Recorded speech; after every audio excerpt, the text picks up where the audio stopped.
වටිනා කාරණාවක් අන්තර්ගත කරපු ජාතක කතාවක් තියෙනවා අපේ භාග්‍යතුන් වහන්සේගේ බෝධිසත්ව කාලයේ. මේ ජාතක කතාව හඳුන්වලා තියෙන්නේ උදයබද්ද ජාතකය කියලා. දඹදිව කසී රට ඉපදිච්ච කෙනෙක් තමයි උදයබද්ද කියන කුමාරයා. කසී රජුරුවන්ගේ එකම පුතා. බොහෝම ලස්සන ශරීරයක් තිබිච්ච කෙනෙක්. හොඳ ආරෝහ පරිණාහ සම්පන්න සම්පූර්ණ වූ දේහයක් තිබිච්ච කෙනෙක්. නමුත් පුතා නිසි වයසට එනකොට තාත්තා පුතාට යෝජනාවක් කළා. පුතේ දැන් ඔබ රාජ්‍ය භාරගන්න සුදුසු වයසේ ඉන්න කෙනෙක්. හැබැයි මතක තියාගන්න ඕනේ මේ කාලේ මිනිස්සුන්ගේ ආයුෂ බොහොම දිග කාලයක්. ඒ කාලේ සාමාන්‍යයෙන් මිනිස්සුන්ගේ ආයුෂ අවුරුදු 10000ක් විතර. ඒ තරම් දීර්ඝ ආයුෂ. පුතා සඳහන් කරනවා මට ඒ රාජ්‍යයෙන් කමක් නැහැ. මට රජකම එපා. මම රජකමට කැමති නෑ. හේතුව මොකද්ද? හේතුව තමයි රජ වෙන්න නම් විවාහ වෙන්නම වෙනවා. ඒ නිසා තමයි මෙයා විවාහයට හරීම අකමැති. ඒක තමයි කියන්නේ මට ඒ රජකමෙන් කමක් නෑ කියලා. නමුත් රජුරුවත් රජබිසවත් නිතර පුතාට ඇවටිලි කළා. දෙමව්පියන්ගේ වචනයට දිගින් දිගට අකීකරු වෙන්නත් බෑ. ඒ නිසා මේ කුමාරයාට ඕන වුණා කොහොම හරි මේකෙන් මැගහැර ගන්න. උපායක් පාවිච්චි කරනවා කියලා හිතලා රංකරුවෙක් හොයාගෙන ගිහිල්ලා එයාට රත්තරන් දීලා කිව්වා මේකෙන් ලස්සන කාන්තා රූපයක් හදන්න කියලා. කාන්තා රූපේ වැඩ ඉවර කළාට පස්සේ ඒක දෙමව්පියන්ට ගෙනල්ලා දීලා කිව්වා මම විවාහත් වෙන්නම්. මං රජකමත් බාර ගන්නම්. හැබැයි මට ඒක පොරොන්දුවක් වෙන්න ඕනේ. අර රංගරුව පෙන්නලා කියනවා මෙන්න මේ වාගේ ලස්සන තරුණියක් මට හොයලා දෙන්න ඕනේ. එහෙම වුණොත් විතරයි විවාහ වෙන්නේ. රජුරු මුළු රාජ්‍ය පුරාම හිව්වා. ඒ රංගරුව අරගෙන ඇවිද හැමතැනම හොයනවා ඒ වාගේ ලස්සන තරුණියක්. එහෙම කෙනෙක් හම්බුනේම නැහැ. රජුරු ආපහු මාලිගාවට ආවා. රජුරුවන්ටම දාව අන්තఃපුර ස්ත්‍රියකට ඉපදිච්ච තරුණියක් හිටියා. ඇය හොඳට සරසලා රන්රුව ගාව තියහම ඇය රන්රුවට වඩා ලස්සනයි කියලා හිතුණා. ඊට පස්සේ පුතාට කිව්වා ගැළපෙන කෙනෙක් හම්බුණා එහෙනම් දැන් පොරොන්දුව ඉෂ්ට කරමු කියලා. දෙන්නම අකමැති විවාහ වෙන්න. ඇයත් අකමැති මොහුත් අකමැති. දෙන්නගෙම අකමැත්තෙන් නමුත් පොරොන්දුව ඉෂ්ට කරන්න ඕන නිසා විවාහ වුණා. ඒගොල්ලෝ සහෝදර ප්‍රේමයෙන් යුක්තව එතන ඉඳලා ජීවිතය ගත කළා. සඳහන් කරනවා ඔවුනොවුන් රාගිකව ඔවුනොවුන්ගේ මූණ දිහාවත් මුළු ජීවිත කාලෙම බැලුවේ නෑ කියලා. මෛතුනෙන් වැළකීමේ අන්තිම ප්‍රතිඵලය මොකද්ද? ස්වර්ගගාමී වෙලා ඉපදෙනවා. මෙහෙම කාලයක් ජීවත් වුණා. උදය කුමාරයා අවුරුදු 700ක් රජකම් කෙරුවා. මේ දෙන්න අතර සාකච්ඡාවක් තිබුණා.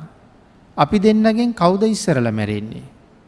මැරිච්ච කෙනා ඉපදිච්ච තැන අනික් කෙනාට කියන්න ඕනේ. ඒ කියන්නේ අර ස්වර්ගයේ උපදිනවා කියන කාරණාව එහෙම පිහිටලා ඉන්නේ. හැබැයි ඉස්සල්ලාම මැරෙන්නේ උදේ රජුරුවමයි. රජුරුව ගිහිල්ලා තව්තිසාවේ උපදිනවා සක්‍ර දේවේන්ද්‍ර වෙලා. තව්තිසාවේ ආයුෂ හුඟක් දිගයිනේ. අපේ අවුරුදු 100ක් තව්තිසාවට එක දවසයි. එතකොට රජුරුවන්ට පොරොන්දුව මතක් වෙන්නේ දවස් 7ක් ගියාට පස්සේ. ඒ කියන්නේ දිව්‍ය ලෝකේ දවස් 7ක් ගියාම තමයි පොරොන්දුව මතක් වෙන්නේ. එතකොට මනුස්ස ලෝකේ කොච්චර කල් ගිහිල්ලාද? මනුස්ස ලෝකේ අවුරුදු 700ක් ගෙවිලා. දැන් භද්‍රා කුමාරි තමයි රැජින. මේ රාජ්‍ය පුදුම ආරක්ෂා සහිතයි.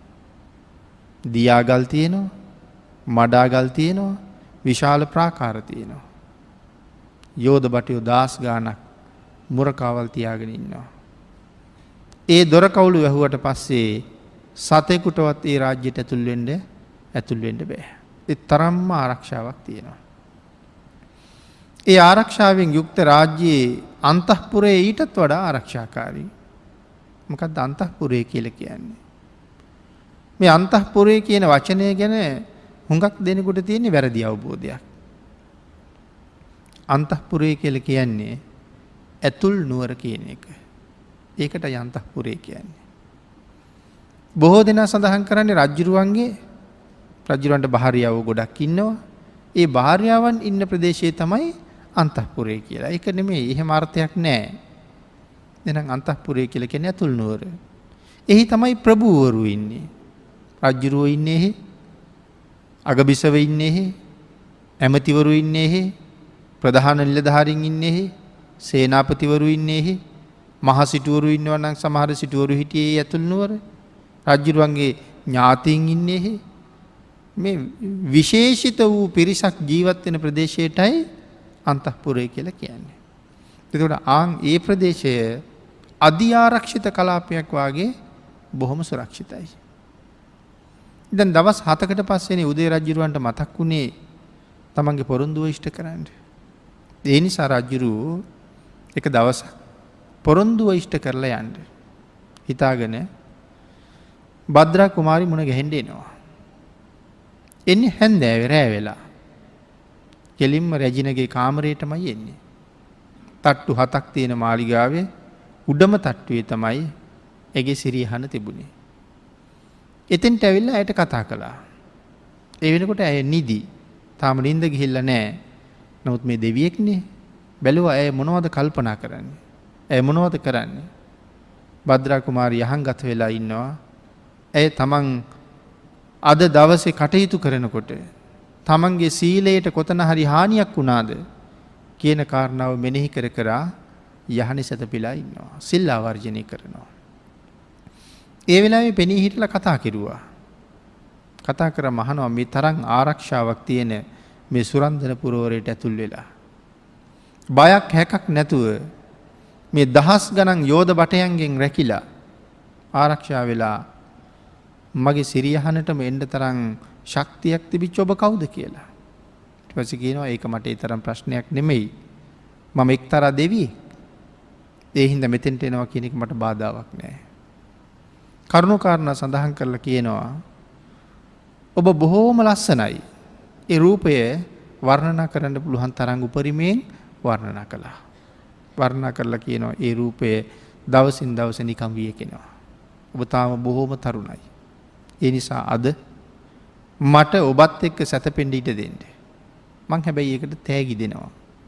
මොනවද ගෙනල්ලා තිබ්බ තෑගි?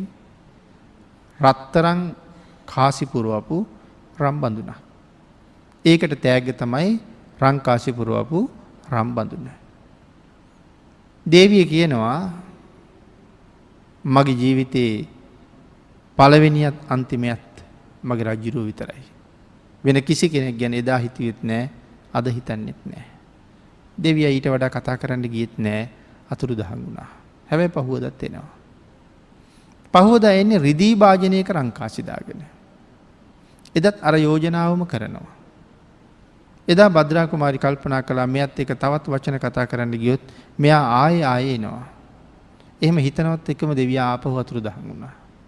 3 වෙනි දවසෙත් ආවා. එදා ආවේ යකඩ භාජනයක රංකාසි දාගෙන. දැන් අපේ ඇයට තේරුණාද වෙනස? පළවෙනි දවසේ රම් භාජනයක රංකාසි, දෙවෙනි දවසේ රිදී භාජනයක රංකාසි, 3 වෙනි දවසේ යකඩ භාජනයක රංකාසි. හැබැයි 3 වෙනි දවසේ භද්‍රට hina ගියා. hina ගියාම දෙවියා අහනවා ඇයි hina වෙන්නේ කියලා. ඊට පස්සේ කිව්වා උඹ දෙවියෙක් කියලා මට කිව්වා පළවෙනි දවසේ. දෙවියෙක් වුණත් උඹ මහා මෝඩයෙක්. ඇයි ඒ කියලා ඇහුවා. මනුස්ස ලෝකේ ස්ත්‍රියක් සතුටු කරන්න ඔහොම බෑ කාටවත්. ඔබේ බලාපොරොත්තුව පළවෙනි දවසේ ඉෂ්ට වුණේ නැත්තම් දෙවෙනි දවසේ ඔබ ආයාචනා කරන විදිහත් ඔබ අරගෙන ඉන තෑග්ගත් පළවෙනි දවසේ තෑග්ගට වඩා ලුඟක් වටින එකක් වෙන්න ඕනේ. දෙවෙනි දවසෙත් අකමැති වුණා නම් 3 වෙනි දවසේ ගේන තෑග්ග අරටත් වඩා වටින එකක් වෙන්න ඕනේ ඇගේ හිත දිනා ගන්න. ඒක තමයි මනුස්ස ලෝකේ හැටි.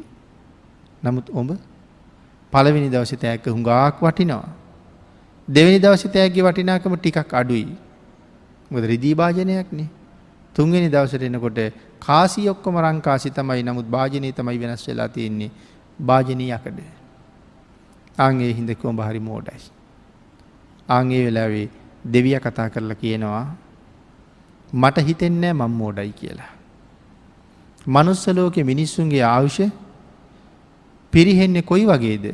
හරියට පෙරහංකඩයකට වතුර වක් කරාම ඒ පෙරහංකඩේ වතුර බිඳුවක්වත් රැඳෙන්නේ නැතුව ඔක්කොම පහළට බැහැලා යනවා වගේ මනුස්ස ලෝකේ මිනිස්සුන්ගේ ආයුෂයත් බොහොම වේගෙන් පිරිහෙනවා. අද හිටපු කෙනා නෙමෙයි හෙට ඉන්නේ. හෙට ඉන්න කෙනා නෙමෙයි අනිද්දා ඉන්නේ. හැම ඉන්ද්‍රියකින්ම හැම පැත්තෙම මේ මනුස්සයා පිරිහිලා. රූප ස්වභාවයෙන් එන්නේ එන්නේ අඩු වෙලා ජරා ජීර්ණ තත්ත්වයටපත් වෙනවා. එතකොට එහෙනම් මමත් පෙරේදා එනකොට ඔබේ තිබිච්ච ලස්සන ඊයේ එනකොට තිබුණේ නැහැ. ඒක මම හොඳටම දන්නවා. ඊයේ එනකොට තිබුණ ලක්ෂණ අද එනකොට නැහැ. එතකොට ඔබ දවසින් දවස පරිහානියටපත් වෙලා මගේ තෑග්ගත් ආන් ඒ විදිහටම දවසින් දවස පිරිහුණා.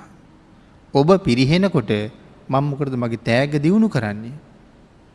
ඒකයි මම එහෙම කරලා තියෙන්නේ. මේ කරුණු කාරණා මේ විදිහට සඳහන් කළා. සඳහන් කරලා තවත් කරුණු බොහෝමයක් ඇයට පැහැදිලි කරලා දුන්නා. ඇය අහනවා මනුස්ස ලෝකෙට ওই තරම් නිග්‍රහ කරන ඔබ දෙවියෙක් කියලා කිව්වා. එතකොට දිව්‍ය ලෝකේ ඉන්න කට්ටියගේ ආයුෂ දවසින් දවස පිරිහෙන්නේ නැද්ද කියලා ඇහුවා. ආන් ඒ වෙලාවේ සඳහන් කරනවා නෑ. මනුස්ස ලෝකේ කට්ටියගේ ආයුෂ දවසින් දවස පිරිහෙනවා. ඒ පිරිහෙන්න වටේට ඉන්න පිරිසත් ටික ඔවුන්ගෙන් ඈත් වෙන්න පටන් ගන්නවා. හොයාගත්ත ධන සම්පත් ප්‍රමාණයක් තියෙනවා නම් ඒකත් දවසින් දවස අඩු වෙන්න පටන් ගන්නවා. මොකද ඒකට ආයෙ එකතු කරන්න බැරුව යනවනේ. එන්න ලෙඩ වෙලා වයස්ගත වෙනකොට අර ධනස්කන්ධයට එකතු කරන්න බෑ. තියෙන එක වියදම් වෙනවා විතරයි වෙන්නේ. හොයාගත්ත ධනයත් ඉවර වෙනවා. වටේට ඉන්න කට්ටිය සලකපු කට්ටිය බලාපු කට්ටිය ඒ කට්ටිය ටික අපෙන් ඈත් වෙලා යනවා. අන්තිමට යා අන්ත අසරණ තත්වයකට පත් වෙනවා. කිසිම පිරිවරක් නැතුව යනවා. දිව්‍ය ලෝකේ එහෙම නෙමෙයි. යම් දෙවියෙක් ගොඩාක් ලස්සනයි නම් යම් දෙවියෙක් ගාව පරිවාර පිරිස විශාල වශයෙන් ඉන්නවා නම් ආන් එයා හුඟක් පරණ දෙවියෙක්. ඒ දෙවියා හරි පරණ කෙනෙක්. ඒ දෙවියා ගොඩක් වයස ගියපු කෙනෙක්. මනුස්ස ලෝකේ තියෙන එකේ සම්පූර්ණ ප්‍රතිවිරුද්ධ පැත්ත. දෙවියෝ වයස යන්න ලස්සන වෙනවා. මනුස්සයෝ වයස යන්න ජරා ජීර්ණ වෙනවා.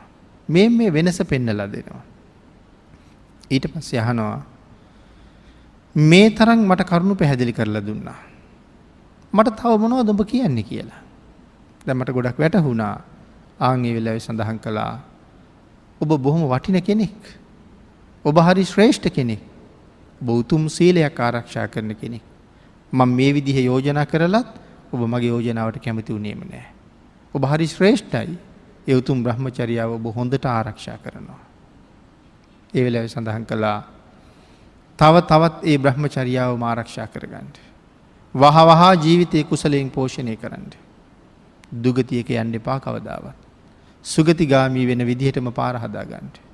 මම ඔබ හොයාගෙන ආවේ ඔබත් එක්ක කාමාස්වාදයෙන් සැනසෙන්න නෙමෙයි.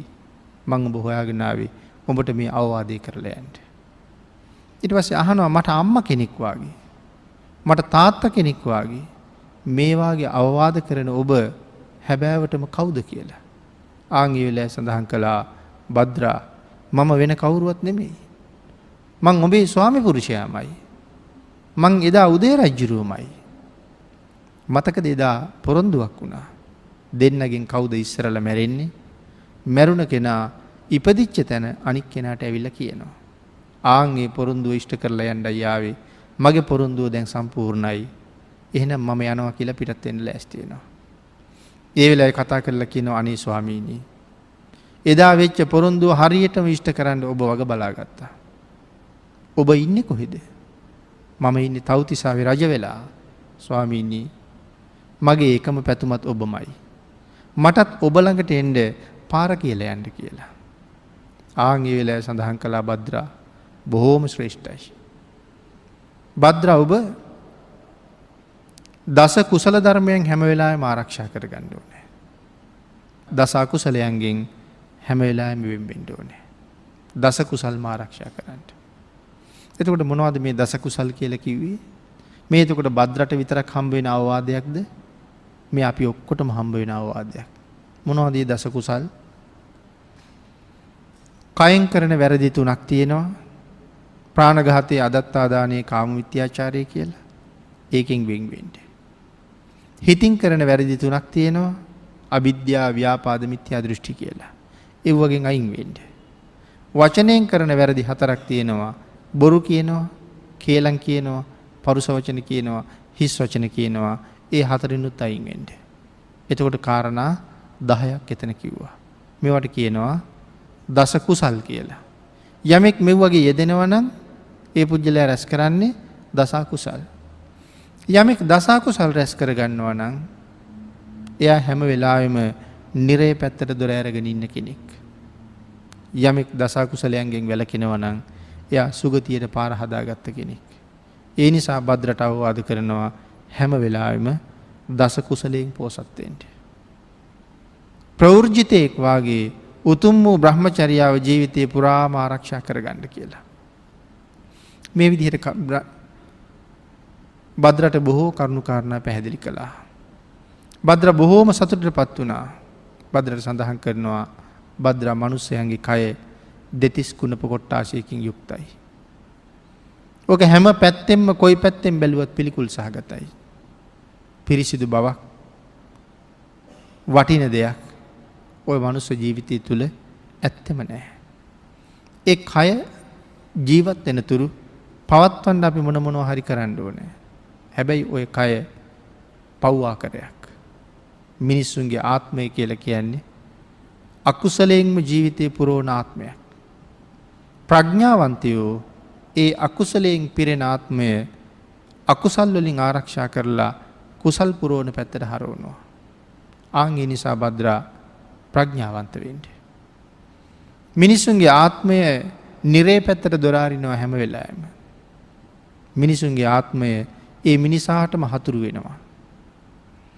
මේ ලෝකේ කොයිතරම් හතුරෝ මිනිස්සුන්ට ඉන්න පුළුවන්ද? ඒ හැම හතුරෙකුටම වඩා හරි භයානකයි තමන්ගේ ආත්මය තමන්ට හතුරු වුණොත්. ඇයි එහෙම කිව්වේ? මේ ලෝකේ ඉන්න හැම හතුරෙකුටම තමන්ගේ අනික් හතුරාට කරන්න පුළුවන් නම් බරපතලම දෙයක් කරන්න තියෙන අන්තිම දේ තමයි ඔහු ජීවිතයෙන් තොර කරන එක. මරලා දාන එක. ඊට වඩා යමක් කරන්න බෑ කිසිම හතුරෙකුට. ඒ වුණාට මගේ මේ ශරීරයම, මගේ මේ කයම, මගේ මේ ආත්මය මට හතුරු වුණොත් මං එතනින් නවත්තනවද? මගේ ආත්මය මට හතුරු වෙච්චාම මම නිරේටම අරන් යනවා. අර හතුරන්ට පුළුවන් ද අපි නිරේට තල්ලු කරන්න? ඒක කවදාවත් කරන්න බෑ. ඒ හතුරන්ට අපි තිරිසන් ලෝකෙටවත් പ്രേත ලෝකෙටවත් තල්ලු කරන්න බෑ. නමුත් පව් කරගත්ත මම නිරේ දොර ඇර ගන්නවා. പ്രേත ලෝකේ, තිරිසන් ලෝකේ දොර ඇරගන්නේ මම විසින්මයි. ආන් ඒ හින්දා මේ ආත්මයේ පවට හැරුණොත් හරිම භයානකයි. ආන් ඒ නිසා තමන්ගේ ආත්මය හැම වෙලාවෙම සුරක්ෂිත කරන්න. අත්තානං වේ පියං ජඤ්ඤා රක්කෙය්‍යානං සුරක්ෂිතං. තමන් ගොඩක් ප්‍රියයි නම් තමන්ගේ ආත්මයට ඒක හැම වෙලාවෙම සුරක්ෂිත කරන්න වග බලා ගන්න. ආන් ඒක සුරක්ෂිත කරනවා කියලා කියන්නේ මේ දස අකුසල ධර්මයන්ගෙන් වැළකීලා දස කුසල්ම රැස් කර ගන්නවා කියන එකයි. මේ කයේ තියෙන නිස්සාරභාවය දෙතිස් කුණප කොට්ටාසයන්ගෙන් පිරිච්ච මෙහි ගත යුත්තක් ඇත්තෙම නෑ කියලා පැහැදිලි කරලා දෙනවා. මේ ශරීරයේ හැම පැත්තෙම අපිරිසිදු දේවල් වලින්ම පිරීලා තියෙනවා. විදර්ශනාත්මකව කල්පනා කරලා බැලුවොත් මේ කයෙහි මං කැමැත්ත දක්වන කිසිම දෙයක් නැති බවම පැහැදිලි කරනවා. අපි අපේ කෙස් වලටත් පුදුම කැමැත්තක් තියෙන්නේ. ඒ වුණාට වතුර කෝප්පයක හරි ආහාර පිඟානේ හරි කෙස් ගහක් තියෙනවා දැක්කොත් ඒ කෙස්මයි අපිට ඇති වෙන්නේ පුදුම පිළිකුලක්. අපි අපේ නියපොතු වලට තියෙන හරි කැමැත්තක්. ඒ නිසා අපි තෙල් ගානවා. ඒ නිසා අපි වවනවා. ඒ නිසා අපි පාට කරනවා. නමුත් කෑම පිඟානේ බත් එකේ ඉදිච්ච තැන නියපොත්තක් පිඟානට බෙදිලා තිබුණොත් අපි ඒ කෑම එක අනුභව කරන්න පුදුම අප්‍රසන්න බවක් අප්‍රසන්න බවක් දක්වනවා. නමුත් මං මේ කෑම අනනකොට කෑම කඩනකොට පාවිච්චි කළෙත් මේ නියපොත්තම තමයි. නමුත් තවත් විදිහකට දැක්කම ඒක පිළිබඳව ඇති උනේ මට හරි අප්‍රසන්න බවක්. කෑම කකා ඉන්නකොට දතක් ගැලවිලා පිඟානට වැටුනොත් මට ඒ පිළිබඳවත් ඇති වෙන්නේ ආපහු අප්‍රසන්න බවක්. බොහොම ලස්සනයි පාටයි ප්‍රියමනාපයි කියලා කියපු මේ හැමෙන් කෑල්ලක් කවුරු හරි ගලවලා අපිට දුන්නොත් අපි ඒකට කවදාවත් ප්‍රිය කරන්නේ නැහැ. එහෙනම් බාහිර වස්තුන්ටත් එහෙමයි. අභ්‍යන්තර වස්තුන්ටත් එහෙමයි. මේක ඇතුළේ සම්පූර්ණ අපද්‍රව්‍ය වලින්ම පිරීලා. ඒ නිසා බුදුරජාණන් වහන්සේ සඳහන් කළා කුණපයක්ම බවට පත්වෙච්ච මේ කය අභ්‍යන්තරයේ තියෙන අපද්‍රව්‍ය එළියට දාන්න දොරටු 9ක් හැම වෙලාවෙම විවෘත කරලා තියලා තියෙනවා කියලා. ඒව කවදාවත් වහන්න පුළුවන්ද? ඒ දොරටු එකක්වත් කවදාවත් වහන්න බෑ. හැම වෙලාවෙම ඇරලා තියෙන්නේ හැම වෙලාවෙම එව්වගෙන් එළියට යන්න මොනවා හරි ලෑස්ති වෙන නිසා. හැබැයි ඒකකටවත් අපි ප්‍රියමනාප නැහැ. කවුරුවත් දකින්නවට කැමති නැහැ. ඒ තරම්ම අප්‍රසන්නයි. එතකොට එවන් කයක් අරගෙනයි අපි මේ ප්‍රසන්නයි කියන හැඟීමෙන් සුන්දරයි කියන හැඟීමෙන් මේ වාගේ අකුසල ධර්මයන්ට යොමු වෙන්නේ. ඒ නිසා මේ කය පිළිබඳව හොඳ අවබෝධයක් ඇති කරගෙන ජීවත් වෙන්න කියලා සඳහන් කරනවා. දෙතිස් කුණපෙන් පිරුණ මේ කය සොහනකට ගෙන ගොස් දැමූ කල කපුටු හිවල් කබර ආදී සතුන්ට ආහාරයක්ම වෙනවා. පොළොවට යට කරලා දාපු දවසට පණු ආදී සත්වයන්ට ආහාරයක් බවට පත් වෙලා යනවා. ඒ නිසා මේ කාරණා දැන නොපමාව කුසල ධර්මයන්හි යෙදෙන්න කියලා භද්‍රට මේ දිව්‍ය රාජයාගෙන් අවවාද ලැබෙනවා. ඊළඟට භද්‍ර සඳහන් කරනවා සාදු බාසතයන් යක්ඛෝ අප්පං මච්ඡාන ජීවිතං කසිරංච පරිත්තංච තංච දුක්ඛේන සංයුතං සාහං ඒකා පබ්බජිස්සාමි හිත්වා කාසින් සුරුන්දන. මේ කරුණු ටික අවවාද ටික ඇහුවට පස්සේ භද්‍ර සඳහන් කරනවා දිව්‍ය රාජයාණෙනි ඔබ කිව්වේ ඊ타ත්ම යහපත් දෙයක්මයි. මනුස්ස ජීවිතයේ ස්වල්ප කාලයක්ම පවතින එකක්. මිනිසුන්ගේ ආයුෂයේ දීර්ඝ කාලයක් පවතින එකක් නෙමෙයි. ඒක ඊටාම ස්වල්ප කාලයක් පවතින එකක්. ඒ සැපයෙන් යුක්ත නම් ඒ සුළු කාලයක් පැවතුනාට කමක් නැහැ. මිනිසුන්ගේ ආයුෂ තියෙන්නේ බොහොම කෙටි කාලයයි. ඒක කෙටි කාලයක් තිබුණත් කමක් නැහැ. ඒ ජීවිතේ සැපයෙන් පිරිච්ච එකක් නෑ. පවතින්නේ කෙටි කාලයක්. නමුත් ඒක පිරලා තියෙන්නේ දුකෙන්මයි. සැපෙන් පිරිච්ච බවක් ඇත්තේ නෑ. ඊළඟට සඳහන් කරනවා බොහෝ කාලයක් පැවැත්තේ නම් මද දුකක් වුවද කමක් නෑ. මිනිසුන්ගේ ආයුෂ හුඟක් දිගයි නම් ඒ ආයුෂ ඒ කාලය තුල පොඩි දුක් ආවත් කමක් නෑ. ආයුෂ හුඟක් දිගයි නම් පොඩි දුක් ආවත් කමක් නෑ. ආයුෂ කෙටි වුණාට කමක් නෑ සැපෙම පිරෙනවා. නමුත් මේ දෙකම නෑ. මනුෂ්‍ය ජීවිතේ සැපයෙන්ද තොරයි දුකෙන්ම යුක්තයි. ආයුෂයත් බොහොම කෙටි. ආයුෂයත් කෙටි සැපෙන් තොරයි දුකෙන්ම යුක්තයි. ඒ නිසා සඳහන් කරනවා එසේ වූ එය පවතින්නේද සුළු කාලයයි. එබැවින් මෙම සුරන්දන නම් වූ රාජධානියත් කසී රටත් අතහැරලා දාලා මම පැවිදි වෙනවා කියලා පොරොන්දුවක් දෙනවා අර දිව්‍ය රාජ්‍යයට. දැන් එතකොට භද්‍ර මේ සඳහන් කරන්නේ මිනිස්සුන්ගේ ආයුෂයත් බොහොම කෙටි. ඒ කෙටි ජීවිතය තුළ දුකත් බොහොම වැඩි. ආයුෂය කෙටි වුණාට කමක් නැහැ. ඒ කෙටි කාලය තුළ හරි හුඟක් සැප තියෙනවා නම්. ආයුෂ හුඟක් දිග නම් තැන් වල පොඩි දුක් හම්බුණාට කමක් නැහැ. නමුත් මනුෂ්‍ය ජීවිතයේ ස්වභාවය තමයි ආයුෂයත් කෙටි දුකත් බොහොම ඉහළයි කියන එක. ඒ නිසා මේ සුරන්දන පුරවරයත් කසී රටත් අතහැරලා දාලා මම යන්න යනවා. හැබැයි දැන් මේ කල්පනා කරන්නේ මිනිස්සුන්ගේ ආයුෂ කොච්චරක් තියෙන කාලෙද භද්‍ර මෙහෙම කියන්නේ 10000ක් තියෙන කාලේ. එතකොට අද අපි මොනවා කියන්න වෙයිද? එදා ආයුෂ 10000ක්. අද සාමාන්‍යයෙන් 75ක් 80ක් වගේ කාලේ. අපිට කොහොම හිතන්න වෙයිද කියන කාරණාවවත් අපිට හිතා ගන්න බෑ. ඒ නිසා මේ කරුණු අවබෝධ කරලා අපි හැමෝටම කියාපු උතුම් පණිවිඩයක් මෙතන තියෙන්නේ. ওই ජීවිතේ ඊට වඩා කොයි තරම්නම් කෙටිද? එහෙනම් අපි තව මේ විදිහට කුසල් කරන්න ප්‍රමාද වෙමින් බලාගෙන ඉන්න එක කොයිතරම් අනාරක්ෂිතද? ඒක මොනතරම් අනතුරකද? අපේ ජීවිතයේ තියෙන කොතනද?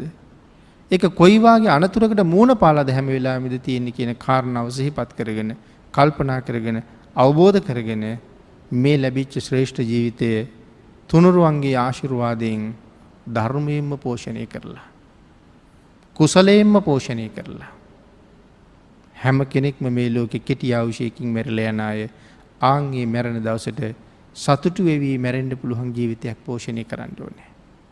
දිව්‍ය රාජයාගේ අවවාද ලබාගත් භද්‍රා දේවිය රාජ්‍ය ඇමතිවරුන්ට බාර දීලා බොහොම විවේකී උයනකට ගිහිල්ලා ඍෂි ප්‍රෞජ්‍යාවෙන් පැවිදි වෙලා දීර්ඝ කාලයක් ආයුෂ ගෙවෙනකන් හොඳට කුසල දහම් සමාදන් වෙලා මරණින් පස්සේ ගිහිල්ලා සක්දිවිඳු ගාවම ඉපදෙනවා. එදා භද්‍රට ඇවිල්ලා අවවාද අනුශාසනා කරපු ඒ දිව්‍ය රාජයා අපේ බෝසතාණන් වහන්සේමයි.